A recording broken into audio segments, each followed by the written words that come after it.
Como eu disse, fique à vontade em participar. O nosso bate-papo a partir de agora é sobre aborto espontâneo. Quem veio conversar comigo é o Dr. Pedro Tiesi, que é ginecologista e obstetra. Seja muito bem-vindo. Doutor, e a Rose Felício, que tem 36 anos, é secretária, acabou de ser mãe, mas anteriormente ela passou por 2 abortos e vai conversar com a gente sobre o assunto. Doutor, ter um aborto, muitas vezes a mulher não sabe que ela teve. Isso acontece com muita frequência, né? Acontece com grande frequência. Acredite-se até que a maioria dos abortos passa por esse processo. A mulher tem um atraso da menstruação de 5 a 7 dias, depois ela volta a sangrar, ela acha que era a menstruação, que voltou normalmente, mas na verdade ela estava abortando. Então passa despercebido. Estatisticamente falando, a maioria dos abortos são desse tipo. E quais seriam as principais causas, doutor? O que influencia aí? As principais causas do abortamento são as alterações genéticas, as alterações de doença da placenta, as malformações do trato reprodutor feminino, aí entra também as tumorações, miomatose, doenças sistêmicas que estão envolvidas na maioria dos abortamentos, infecções que também são grandes causadores de abortamento. No teu caso, é uma gama enorme de... No teu caso, Rose, qual era o teu problema que fez com que você abortasse 2 vezes? Olha, eu tenho lúpus, uma doença sistêmica, entendeu? Então tinha a maior chance de abortamento. Tanto que o médico falou que o meu aborto foi um aborto espontâneo. Mas eu tinha, se a mulher tem 80% de chance de aborto, a minha chance era maior. Era maior. Do lúpus, entendeu?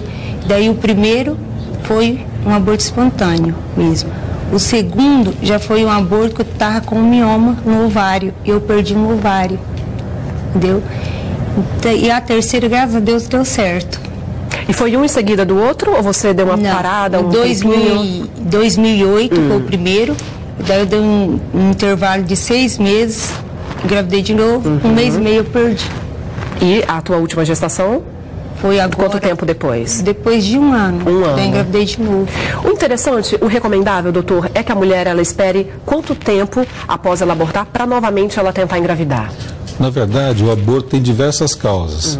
Você, depois do abortamento, o correto seria você identificar a causa daquele abortamento, esperar a involução uterina, né? O útero voltar ao tamanho, à forma normal dele, a mulher voltar a ciclar normalmente, né? A menstruar, no caso, e aí sim tentar uma nova gravidez. Mas a maioria das mulheres que a gente observa é que nos primeiros meses pós-aborto, elas não querem engravidar.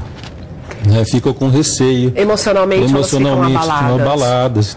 Esperam algum tempo para depois criar a coragem de novo, para depois tentar engravidar de novo. Isso aconteceu, Rose? Quando você perdeu o primeiro, aí foi para o segundo, novamente perdeu, para a tentativa da terceira gestação, te deu aquele receio, eu não quero passar por isso de novo, esse sofrimento, deu esse medo? Olha, me deu esse medo, mas no mesmo instante que eu tinha um medo, eu queria muito engravidar. A vontade era maior. A vontade era maior por conta da minha idade e porque eu já tinha um lúpus. Então, eu pensava assim, quanto mais tempo eu esperava, pior ia ser. Mais difícil ia ser para mim. Então, os 4 primeiros meses que eu engravidei, agora foi muito difícil, medo, mas foi Deus que fez me superar esse medo. A idade faz parte da mulher que esteja no grupo de risco, né, doutor? Que a gente observa nesse processo todo, que o apoio da família... É fundamental. O apoio do marido, né? O processo que ela passou, a acolhida que ela teve com o médico, com o enfermeiro, no hospital, como foi feito tudo isso, se repercute mais para frente nela querer ou não engravidar de novo, né?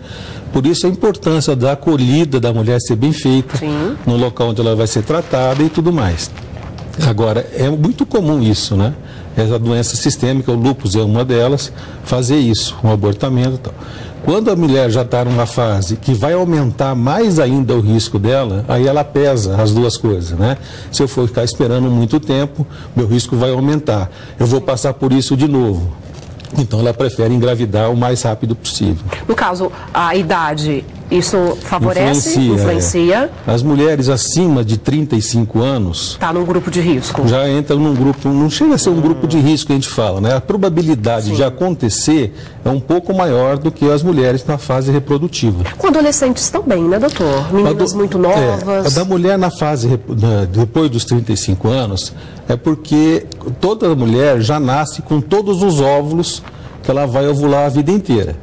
Então, se ela engravida com 20 anos, o óvulo tem 20 anos. Se ela engravida com 35, já é um óvulo mais velho. E a probabilidade de acontecer algum problema, com o avançar da idade, aumenta. É diferente dos homens que os espermatozoides são feitos a cada 3 meses, ele renova toda a carga de espermatozoide dele. Então é muito comum você ver um senhor de 60, 70 anos ser pai, mas não é comum uma mulher acima dos 45, 48, já chega a ser uma raridade. E é possível eu fazer um exame clínico para diagnosticar de que eu possa correr o risco de sofrer um aborto? Sim. Os exames demonstram isso? Sim, toda mulher que deseja engravidar, o primeiro passo é procurar o seu ginecologista. Ele vai fazer um exame bem feito, uma avaliação ginecológica, identificar as possíveis doenças sistêmicas, inclusive, que ela possa ter e que possa influenciar no abortamento futuro. Identificando algum desses problemas, faz o tratamento para evitar problema futuro. Depois, a mulher que teve o aborto, quais são as recomendações médicas? Ela deve ter um repouso absoluto? Como foi com você, Omar? O meu caso, o meu médico pediu para me ficar só de repouso. E os 3 primeiros meses eu usei o hormônio, né, para segurar. Mas mesmo assim, foi de alto risco a minha gravidez. Pergunta que chegou pra gente, o Júlio Menezes de Birigui, ele gostaria de saber se a queda da mulher que está grávida, ela pode ocasionar um aborto. A mulher caiu da escada, tropeçou, doutor? É muito comum essa pergunta em consultório. Eles têm muito medo, né? Eu sofri uma queda, eu caí da bicicleta, eu sofri um acidente de trânsito.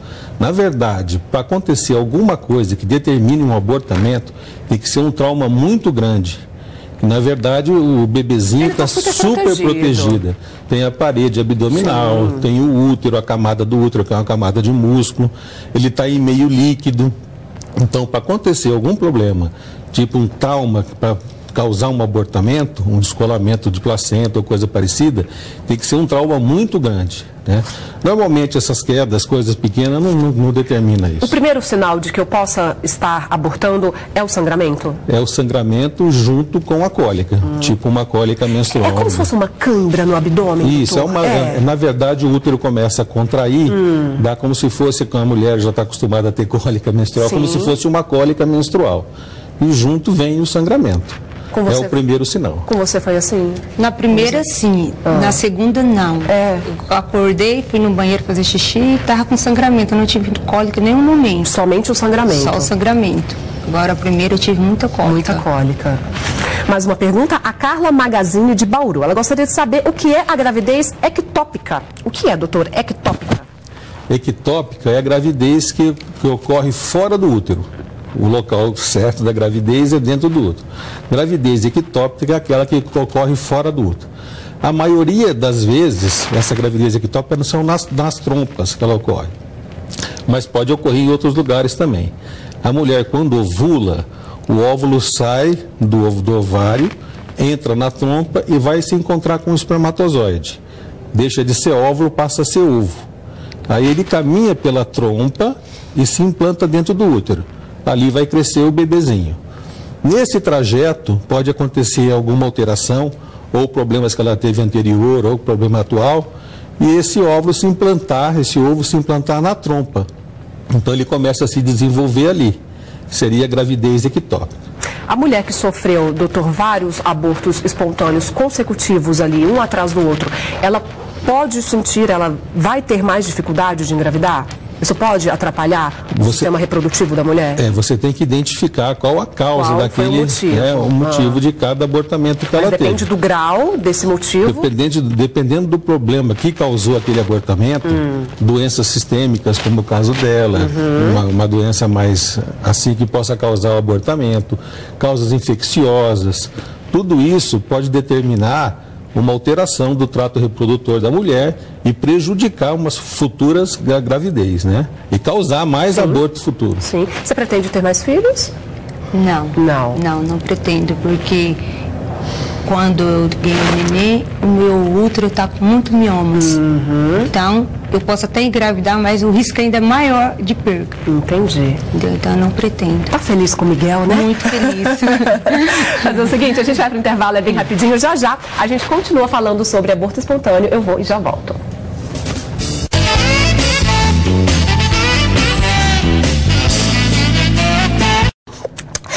Continuar o nosso bate-papo hoje, a nossa quinta-feira médica, falando sobre o aborto espontâneo. No bloco anterior, a gente entrou nessa questão do aborto consecutivo, né? A Maísa Mendes, doutor de Presidente Epitácio, ela diz, eu sofri quatro abortos consecutivos. Ela quer saber se isso é normal e está com receio, com medo de engravidar novamente por todo o sofrimento que ocasionou. É normal, doutor, no caso? Não, quatro abortos? Não é normal. Abortar não é normal. Sim. Tem que se identificar primeiro o problema que está acontecendo, porque se ela está abortando com frequência, tem que se fazer um exame ginecológico muito bem feito e tentar diagnosticar qual que é o problema. Se não for problema ginecológico, ela pode ter alguma doença sistêmica que esteja causando isso. Então, tem que se diagnosticar primeiro a causa. O emocional, a pessoa que está muito deprimida, ela sofre muito durante a gestação, isso pode ocasionar um aborto? A gente ouve falar muito disso, mas tem que ser Não posso ficar estressada, não posso sofrer? Tem que ser uma coisa muito violenta para poder causar um trauma muito grande, para poder causar um sangramento, causar uma... Normalmente não é. Normalmente a pessoa já tinha um problema anterior e coincide com o trauma que ela passa, uma emoção muito forte e vem a sangrar. Normalmente culpa-se o trauma ou o problema que ela teve naquele momento. Algum medicamento, doutora? A mulher tem que tomar um receio, cuidado, né? Sim, com medicamentos. Com medicamentos. Sim. Procurar o ginecologista Acho com que frequência. O principal, né, doutora? A gente estava conversando aqui no intervalo, o principal é você ter o acompanhamento, fazer o teu pré-natal, consultar o teu especialista, para que seja uma gestação mais tranquila. Eu iria até além. Antes mesmo de você engravidar, quando se pensa numa gravidez futura, procurar o ginecologista, fazer os seus exames ginecológicos com frequência. A importância não só para quem quer engravidar, para os exames preventivos são muito importantes, né? Já é uma outra oportunidade para falar sobre isso.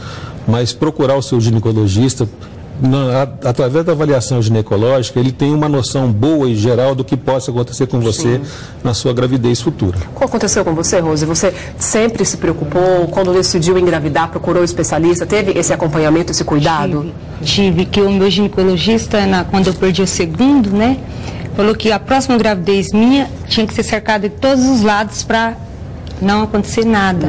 E exatamente isso que eu fiz. Procurei minha reumatologista, dermatologista, ginecologista. Tomou todos os cuidados que deveriam ser tomados. Todos.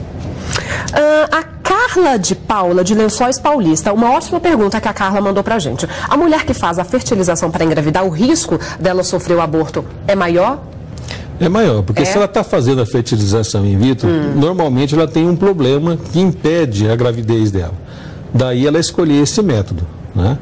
Então, quando se escolhe um método desse tipo, é porque já tem um problema anterior. E isso facilita o abortamento futuro, né? Olha só. A gravidez. Segundo a Organização Mundial da Saúde, 25% das gestações terminam em aborto espontâneo. Eu não achei que o número fosse tão grande, doutor. Cai naquela fase que eu falei, que a pessoa acha que é uma menstruação, ela que atrasou alguns dias, na verdade ela está abortando e nem sabe. Ela nota apenas um aumento do fluxo menstrual. Essa vez eu fiquei 3 dias a mais, tal, e já passou despercebido. Na verdade ela abortou e não sabe. E volta a ciclar normalmente e passou despercebido aqui. Por isso que tem esse alto índice que, estatisticamente 25%. Doutor, obrigada pela participação, por ter esclarecido as dúvidas, né, as nossas dúvidas com relação ao aborto espontâneo. Rose, obrigada também por ter vindo dar o teu depoimento. Um beijo lá no filho, tá com um mês, né, Miguel? Um beijo pro bebezinho que está em casa.